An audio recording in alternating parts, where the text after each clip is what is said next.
गुरुवर कृष्णचंद्र जी गोस्वामी साहब,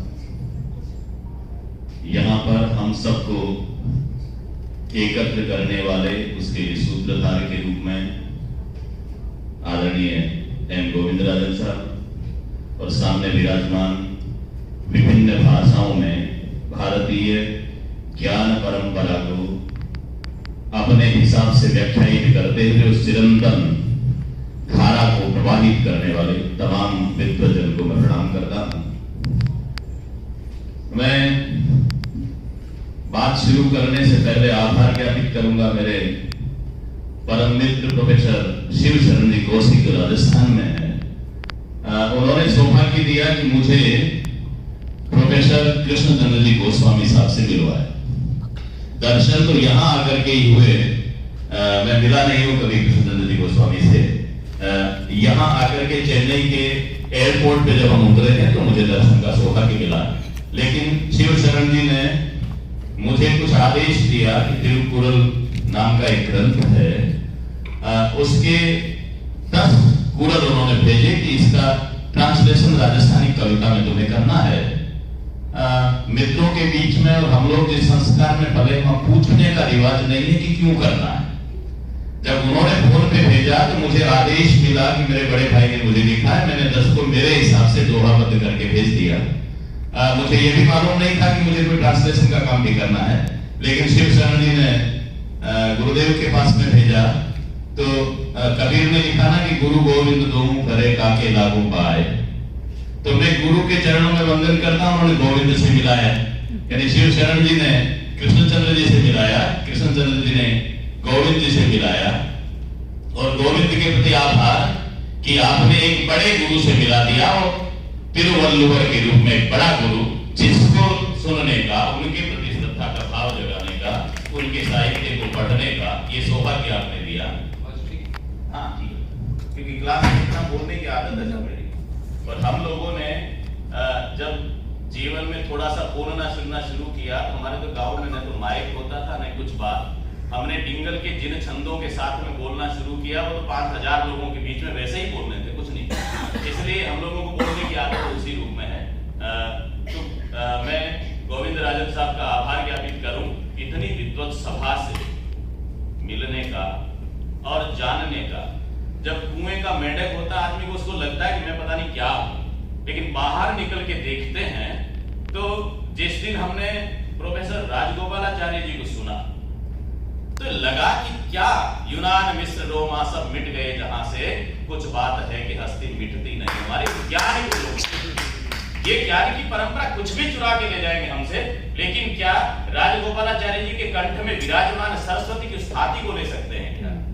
जब प्रोफेसर दिलीप सिंह जी को सुना तो लगा कि किसी चीज को व्याख्यायित कैसे कर सकते हैं, इन चीजों को कैसे क्रमबद्ध रख करके बात को रखते हैं। आदरणीय वासवानी साहब को सुना तो लगा कि कैसे कैसे एक साहित्य की धारा को हम प्रवाहित करते हुए हमारी चिरंतनता को रख सकते हैं, हम अपनी थाती को संभाल के रख सकते हैं, कैसे आगे बढ़ सकते हैं। इसलिए मैं आपके प्रति आभार ज्ञापित करता हूं।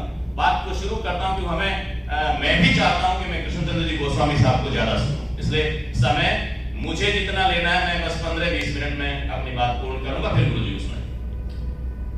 मैं राजस्थानी के कवि, मेरे काव्य गुरु डॉक्टर शक्तिकांत जी कविया के दोहे से बात शुरू करता हूं। डॉक्टर शक्तिकांत जी कविया ने लिखा कि राष्ट्र एक है रूखड़ो, राष्ट्र एक है रूखड़ो, घनी डालियां घेर, अड़गी नेरी एक है, फकत समझ में घेर। ये राष्ट्र एक रूख है, एक वृक्ष है, एक वट वृक्ष है, और इसकी शाखाएं हैं घनी डालियां, अनेक शाखाएं हैं जिन्होंने घेर करके इसको समृद्धि बनाया है, सुंदर बनाया है। अड़गी नेरी एक है, कुछ टहनियां पास में कुछ दूर है, लेकिन सारी एक है, फकत समझ में फेर। हमारी समझ में ही फर्क है, सारी एक है। सारी भाषाएं भारतीय भाषाएं, सारे हम लोगों के भीतर विराजमान वो एक तत्व है, एक ही तो है। इसलिए जब सुदूर दक्षिण में तिरुवल्लुवर जी लिखते हैं और मेरे राजस्थान में उस उत्तर के कोने में जाकर के वहां गांव में बैठा एक कवि लिखता है, जब उनमें दोनों में देखता हूं तो कहीं फर्क ही नजर नहीं आता। वही मूल्य है, वही दृष्टि है, वही दर्शन है। जब तिरुकुरल का प्रारंभ हम करते हैं ईश वंदना से, प्रथम और द्वितीय कुरल में मेरे पूर्वजों की परंपरा में कवि ईश्वरदास बारठ एक कवि हुए 16वीं शताब्दी में, 1515 में उनका जन्म हो विक्रम संवत में। उन्होंने हरिरस नाम से एक ग्रंथ लिखा। जब हरिरस ग्रंथ वो लिख रहे हैं, हरिरस का प्रारंभ और पूरल का प्रारंभ एक जैसा। हरिरस में कहते हैं आकार की बात करते हैं, मैं उसको दोहराऊंगा नहीं कि सबने बोला है। और दूसरा पूरल कहता है कि जो जब वो ज्ञान है वो यदि वहां पर उससे नहीं जुड़ता है ईश्वर से तो निरर्थक है। ऐसा का ऐसा ईश्वरदास लिखते हैं। दोहा सुनिए। पहलो नाम परमेश्वरो जिण जग मंडियो जोय, नर मूर्ख समझे नहीं हरि करे सो होय। अहरे ही हरि नाम जान अजान जपे जे जीहा, और शास्त्र वेद पुराण सर्व मही तत् अक्षर सारम। राम नाम मय वाणी राम नाम मय कथा, राम नाम मय शब्द जो शब्दा सुख्या रखा। राम नाम बिनु वाणी राम नाम बिनु कथा, राम नाम बिनु कथा तो शब्दा क्या रखा। यही तो कह रहे हैं, यही तिरुवल्लुवर में तिरुवल्लुवर जी कह रहे हैं, वही मेरे पूर्वज और महात्मा ईश्वरदास जी बारठ कह रहे हैं। मुझे कहीं अंतर नहीं लग रहा। ये भाव साम्यता, ईश तत्व की प्रधानता उसी तरह से आती। कैसे होगा? जब हम हमारी संस्कृति की उस परंपरा में जाते हैं। एक उल्लेख आता कवि को, और कवि किसकी सवारी करता है? वहां पर कहा गया कवि काल की सवारी करता है, काल पे चढ़ करके पढ़ता है। इसलिए कवि काल की उपज होता है, कविता काल की उपज होती है, लेकिन काल की सीमाओं में आबद्ध नहीं होती, क्योंकि कवि काल की सवारी करके आगे बढ़ जाता है। काल की सीमा को आगे चल करके वो काल जयी बन जाता है। इसलिए तिरुवल्लुवर जो कुछ लिखते हैं इतने वर्षों बाद भी वो सामयिक है, प्रासंगिक है, हमारे लिए उपादेय है। इसका कारण है कि काल की सवारी करके आगे बढ़ता है। और किसी रचना के भाव साम्य को देखना है। पहले दिन चर्चा चल रही थी, भाव साम्यता किसी ग्रंथ की दूसरी भाषाओं में, दूसरे ग्रंथों में मिलना, ये उसकी स्वीकृति है, कमजोरी नहीं है।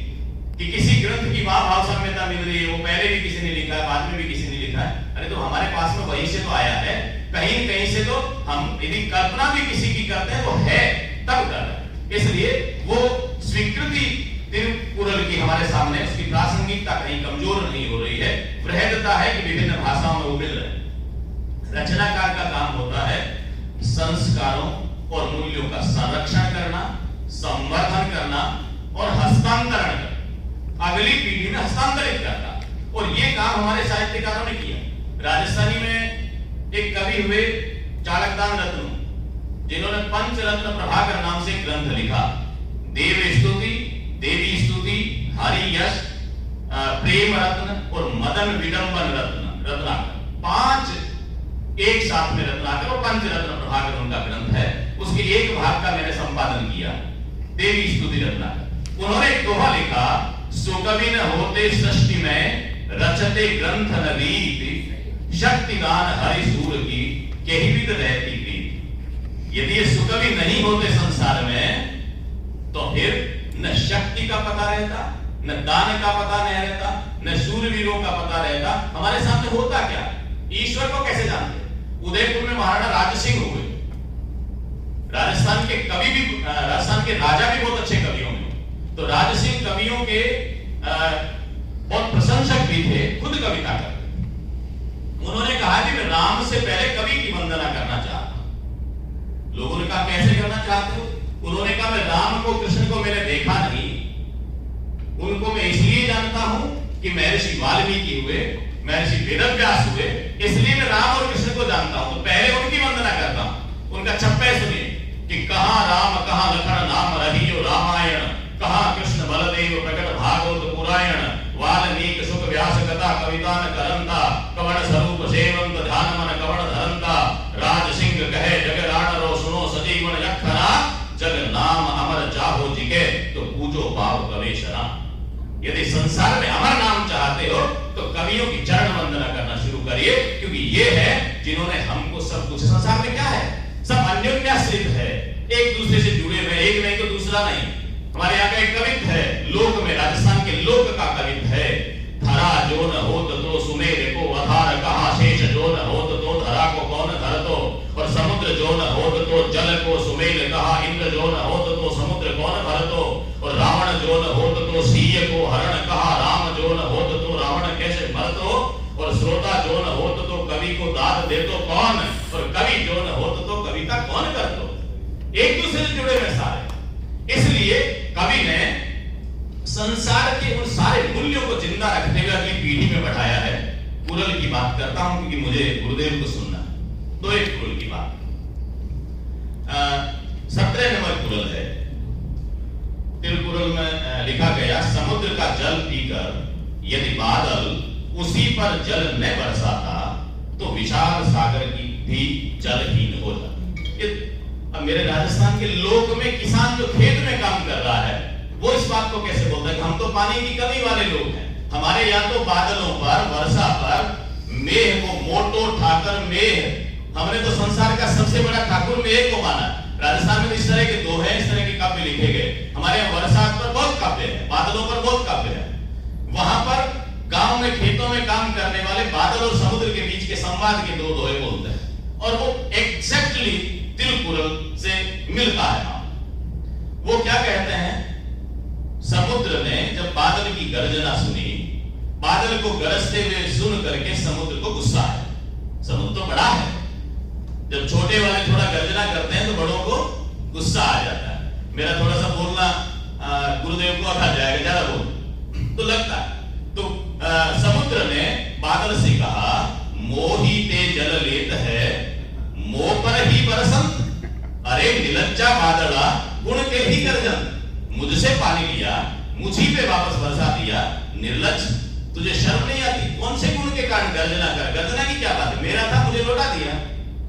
यही तो बात कह रहे हैं। बादल जवाब देता है, वो जवाब सुन लेना है।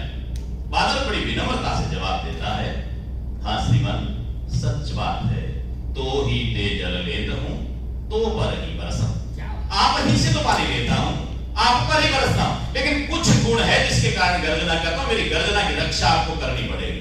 वो क्या है, तो ही ते जल लेता हूं तो पर ही बरसंत, पर खारे को मीठा करूं गुण यही कर, तुम्हारे खारे पानी को मीठा करके वापस देता हूं ना, संसार के पीने लायक बनता है, 2/3 में पड़ेगा कोई पी नहीं सकता, मैं देता हूं उसको पीते हैं। लेकिन तुम्हारे सारे कवि क्या करता है, समाज के उस अहि तत्व को, तो हम साहित्य क्या है, स अहि ते 3 में बांटिए और पीछे वाले अहि तत्व को खींचिए, स और ते को मिलाइए, सत्य साहित्य अहि तत्व को विश्व को निकाल करके सत्य को सामने ला रहा है, ये कवि का काम है। इसलिए समाज की उन विद्रुपताओं को, विसंगतियों को, बुराइयों को, कुरीतियों को, उन दुष्टताओं को बाहर निकालते हैं, हम सत्य की स्थापना करते हैं। इसलिए कवि की वंदना की जाती है। वो बादल और समुद्र के बीच के ऐसे संवाद हमारे यहाँ पर है। कुरल का 2 कुरल 40वां और 44वां, उनमें यश और अपयश की बात है।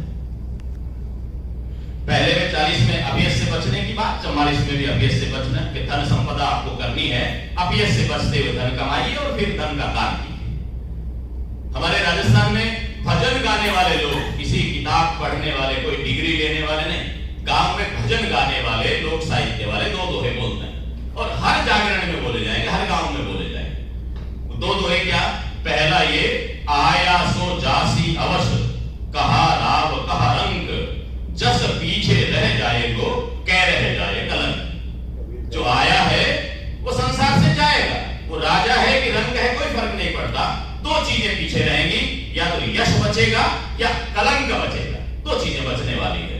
फिर अगला दोहा बोलते हैं, यश और अपयश की परिभाषा देते हैं, वो कहते हैं, जस जीवन अब जस मरण कर देखो किन कोय, कहा लंक पद ले गयो और कहा करण गयो कोय। यश तो जीवन है और अपयश मरण है। आपने देखा है लंकापति रावण के पास में बहुत सा धन था, संपत्ति थी, वो क्या लेकर के चला गया, और करण राजा भी नहीं था, वो तो सूतपुत्र कहा गया, राधे कह करके उसको उपेक्षित किया गया, लेकिन उसने सोने का दान, स्वर्ण दान करना तो दानवीरों में सबसे बड़ा हो गया। प्रातःकालीन वेला को राजा कर्ण की वेला कहा जाता है, वो तो यश कमा करके गया, उसको अपयश मिला, इसलिए वो तो जीवन है, ये मरण है, यश ही जीवन है।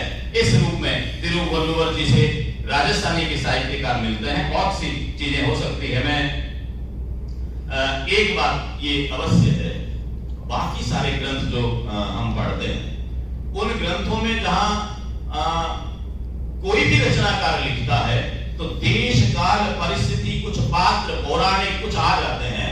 1330 पूर्व में कहीं सिंगल उदाहरण नहीं मिलता किसी नाम का। जितना मैंने पढ़ा है, मुझे हो सकता है क्योंकि 2 बार दिलीप सिंह जी ने आदेश किया था कि 4 बार पढ़ना है, मैं दूसरी बार उसको पूरा पढ़ रहा हूं। अभी मेरे ट्रांसलेशन का काम 250 बने, अभी ज्यादा नहीं हुआ क्योंकि हमें अप्रैल में मिला ये काम और बीच में परीक्षाएं आ जाती है, कॉलेज की छुट्टियां आ गई और दूसरे काम रहते हैं। लेकिन उसमें कहीं सिंगल तो ये आप पता नहीं कर सकते, तो वो सार्वकालिक सार्वधर्मिक सार्वदेशीय इसलिए है उसमें किसी एक का कोई नाम ही नहीं आता। सारे धर्मों का सारे पंथों का सारे क्षेत्रों का प्रतिनिधित्व करता है, इसलिए उस ग्रंथ को हम सार्वकालिक सार्वधर्मिक सार्वदेशीय कहेंगे। 51 से 60 जो पूरा का पूरा अध्याय है वो सहधर्मिणी के लिए है। राजस्थानी काव्य में विक्रम बेताल की कथाएं तो दिलीप सिंह जी आपके यहाँ चलती हो कि विक्रम बेताल को लेकर के राजस्थानी में लोक के कवियों ने बड़े संवाद करे। उसमें एक संवाद जिसमें हम लोग बार बार ये कहते हैं कि किसी निर्णय पर पहुंचना है तो एग्जस्टमेंट पर नहीं तो नेगेटिविटी नहीं होनी चाहिए, आप सकारात्मकता लेकर के सारी चीजों को भूल जाएं। देखना होगा कि निरपेक्ष न्याय होना चाहिए। उसको लेकर के विक्रम बेताल के संवाद है हमारे सहधर्मिणी को लेकर कुछ बिंदुओं को लेकर सवैया है। आप पहला सुने, वेताल कहता है कि विक्रम कहता है ससी ने प्यारे रेन ज्ञान हृदय ने प्यारे कुड़ ने प्यारे पूत पात तरवर ने प्यारे गज ने प्यारे दंत घटा ने प्यारे दामिनी वेताल कहे विक्रम कहे वेताल सुन घड़ा ने प्यारे कामिनी। प्यारने की बात करता कि भैया ससी ने प्यारे रेन रात्रि है वो चंद्रमा को तारती है, चंद्रमा का अस्तित्व इससे कि रात है। शशि ने प्यारे रेन ज्ञान हृदय ने प्यारे ज्ञान है वो हृदय को तारता है। कुल ने प्यारे पूत कुल को पूत कुल ने प्यारे पूत पात तरवर ने प्यारे पत्ते के कारण तरवर की शोभा। गज ने प्यारे दंत और घटा ने प्यारे दामिनी। विक्रम कहे वेताल सुन घरा ने प्यारे कामिनी। अब वो वापस दूसरा कहता है इतना पॉजिटिव क्या हो गया, सारी बातें ऐसी होती है क्या? वो एकदम से विपरीत बोलता है। वो कहता है शशि ने खागी रेन ज्ञान हृदय ने खागियो कुड़ ने खागिया पूत पात तरवर ने खागियो गज ने खागिया दंत घटा ने खागी कामिनी। वेताल कहे विक्रम सुनो घरा ने खागी कामिनी। पूरे घरों को खा के बैठ के क्या बातें कर रहे हो? ऐसे उदाहरण नहीं है क्या? एक पक्ष में कैसे जा सकते हो? फिर तीसरे में दोनों शामिल होते हैं, दोनों एक राय होते हैं और एक राय होकर कहते हैं शशि बिन सूनी रेन ज्ञान बिन हृदय सूना कुल सूना बिन पूत पात बिन दरवर सूना गज सूना बिन दंत घटा सूनी बिन दामिनी। वेताल विक्रम दोम कहे घर सूना बिन कामिनी। यहाँ आते ये शिक्षक की भूमिका में आते हैं, अन्योन्याश्रित है, जुड़ना पड़ेगा, इनके बिना कुछ नहीं है। आप एक पक्ष में नहीं हो सकते, निरपेक्ष रूप से काम करेंगे। मुझे ज्यादा बोलना नहीं है, अनुवाद पर 2 बात करूंगा। अनुवाद हमारे यहाँ कहते हैं मटकी से मटकी भरना है। गोविंद साहब, मटकी से मटकी भरना, ये आधार भाषा है, ये लक्ष्य भाषा है। इसका पूरा का पूरा पानी, इसमें कुछ बच नहीं जाना चाहिए, ये खाली नहीं रह जानी चाहिए। मटकी से मटकी को भरना है, लेकिन मक्खी की जगह मक्खी नहीं मारोगे। ये मारोगे तो फिर न्याय नहीं कर सकते। ये देखना है, ये अनुवादक के लिए जरूरी चीज है। लक्ष्य भाषा की प्रकृति प्रवृत्ति उसको जानना है और भाषा की प्रवृत्ति उसके क्रियापदों से जानना है। मेरी राजस्थानी, जब मैं हिंदी अनुवाद गोविंद राजन साहब का जितना आभार किया जाए, हम यदि तिरुकुरल से जुड़ रहे हैं, आदरणीय गोविंद राजन साहब की उस मेहनत के कारण जुड़ रहे हैं कि उन्होंने हिंदी अनुवाद कर दिया उसका, अन्यथा हम तो इसको नहीं जान सकते थे। 8वीं क्लास में 1986 में मैंने 8वीं पढ़ी। उस 8वीं क्लास में एक पाठ लगता था संत कबीर और तिरुवल्लुवर। तो ये दक्षिण के कबीर के नाम से हमने वो पाठ पढ़ा। उस दिन जाना था कि तिरुवल्लुवर नाम के कोई संत है दक्षिण में, और उनका इतना सा जाना था कि सांप्रदायिक सौहार्द के लिए उन्होंने लिखा है, छोटे लोगों को ऊपर उठाने के लिए लिखा है, ऐसा ऐसा कुछ था। तो 8वीं में कितना सा पाठ लग सकता है। उसके बाद तिरुकुरल को जानना पढ़ना ये गोविंद राजन जी के कारण संभव हो पाया। तो मैं बार बार आभार ज्ञापित करता हूं। जब मैं हिंदी को पढ़ता हूं, मेरी राजस्थानी को पढ़ता हूं, आप लोगों की भाषाओं के क्रियापद क्या कहते हैं मुझे नहीं मालूम, लेकिन मेरी राजस्थानी ओकारांत भाषा है। अच्छा। वहां की क्रिया में पहला जब आप पुल्लिंग में एक वचन की बात करोगे तो ओकारांत आएगा। हिंदी आकारांत भाषा है। हिंदी में घोड़ा एक वचन है, लेकिन मेरी राजस्थानी में घोड़ो एक वचन है, घोड़ा बहुवचन हो जाता है।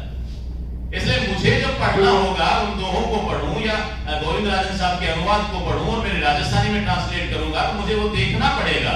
वहां पर उसको यदि मैं भूल जाऊंगा तो मेरे लिए बहुत दिक्कत होगी, मैं न्याय नहीं कर पाऊंगा। इसलिए क्रियापद के आधार पर भाषा की पहचान होती है। मेरी राजस्थानी भाषा के यद्यपि संविधान की 8वीं अनुसूची में नहीं जुड़ी हुई है, अपनी स्वतंत्र भाषा होने के सारे मापदंड पूर्ण करती है। हमारा शब्दकोश 2.25 लाख शब्दों का शब्दकोश है और वो ऐसा शब्दकोश है पद्मश्री सीताराम लाड़स ने तैयार किया। उन्होंने 3-1000 किताबें ली, कुछ डिंगल के गीत लिए, उनमें कहां-कहां किस-किस रूप में ये शब्द प्रयुक्त हुआ है, इस रूप में वो शब्दकोश तैयार किया गया है। कविता के उदाहरण देकर के, गद्य के उदाहरण देकर, एक-एक शब्द के 20-20 उदाहरण दिए उन्होंने किस-किस रूप में प्रयुक्त होता है, ऐसा शब्दकोश है। उस भाषा में जब हम काम करते हैं तो हमारी डिंगल की जो काव्य परंपरा है, छंद बड़े समृद्ध है वहां। उन छंदों की परंपरा में मैंने एक बार सोचा था कि तिरुकुरल को मैं किसी डिंगल के छंद में अनुदित करूं, लेकिन ये तय है कि कम शब्दों में काम चले तो ज्यादा नहीं लेना चाहिए, इसलिए फिर दोहा ही चुना। मैं अंत में एक शंका समाधान की बात करते हुए फिर पूर्ण करता हूं। शंका समाधान 1203 नंबर कुरल है, वो है मुझे छींक आ रही थी मगर तुरंत थम गई, शायद मेरे प्रियतम जो मुझे याद करने वाले थे झट से मुझे भूल गए, तन्हाई की दुख भरी स्मृति।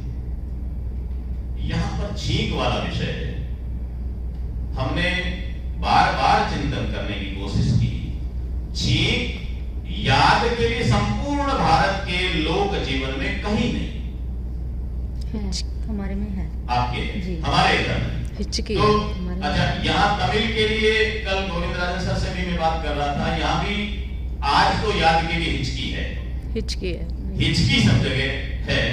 तो छींक वाला विषय हमारे बैठा नहीं दिमाग में, क्योंकि यदि छींक तमिल में इधर होती तो कोई लोकगीत बनता।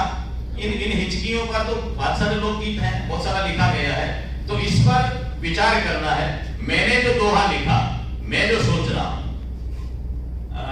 वो ये चिंतन मेरा कि भाई नायिका तन्हाई में है, अवसादग्रस्त होता तो सारे अपराध खुद पर लेता व्यक्ति।